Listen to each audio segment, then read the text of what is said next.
Pokoknya baik, happy, pokoknya positif lah. Dan dia itu seorang fashion designer, tapi dia melalui banyak banyak musibah dalam hidupnya karena dia kurang stand up for herself lah ya.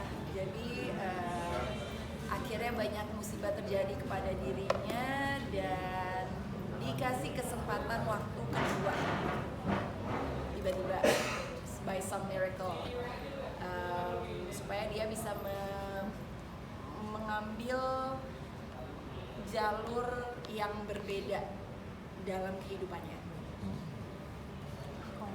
Kak Jerome? Kalau karakter aku namanya Rafa. Rafa ini adalah anak yang privilege dari background yang sangat berkecukupan, berlebihan. Jadi ayahnya itu orang yang sangat kaya sekali.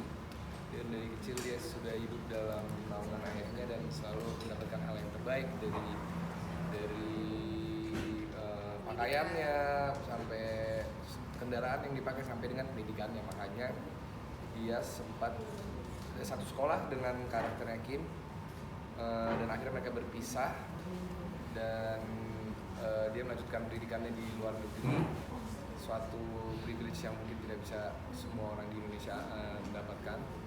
Terus ketika dia balik lagi ternyata dia masih mempunyai perasaan yang sama yang dia punya dulu terhadap si Anya ini, dan dari situlah dimulai cerita Rafa.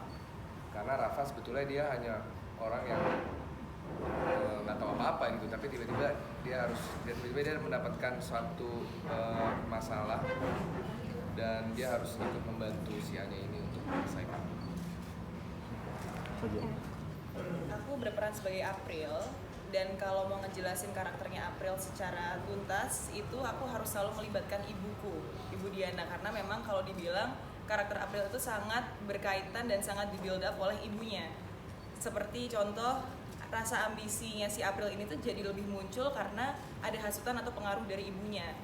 Kalau misalnya setelah ada kesempatan di sisi hidup yang lain lagi, yang kedua, sebenarnya April itu orangnya juga lumayan empatik sebenarnya. Cuman karena ada beberapa faktor di kehidupannya yang membuat dia terdesak untuk menjadi seperti yang orang sangka antagonis.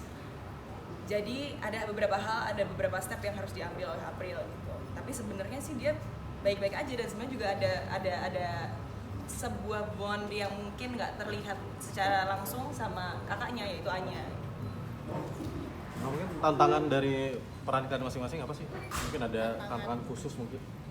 Tantangannya melewati musibah-musibah ini sih, jadi kan lumayan banyak emosi yang naik turun. Kayak harus tonton sih sebenarnya, banyak musibah yang Anya lewati yang harus ada terdasnya, ada happy-nya, ada unyu-unyunya, ada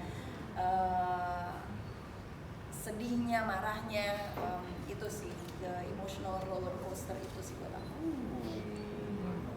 Kali lintan. Tapi ini bisa dikatakan dia kembali lagi setelah vakum sekian lama. 40 tahun.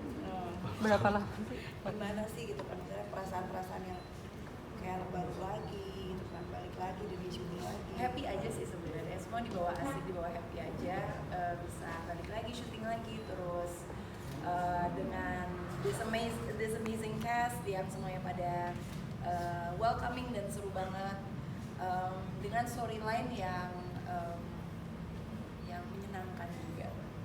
Boleh share sedikit tuh syuting yang pas kamu kecebur itu gimana itu? Oh, itu Berapa kali lumayan tag sih gitu? Itu lumayan ribet. Shot itu doang. Itu Bohong ya? Tapi tulis beneran lagi.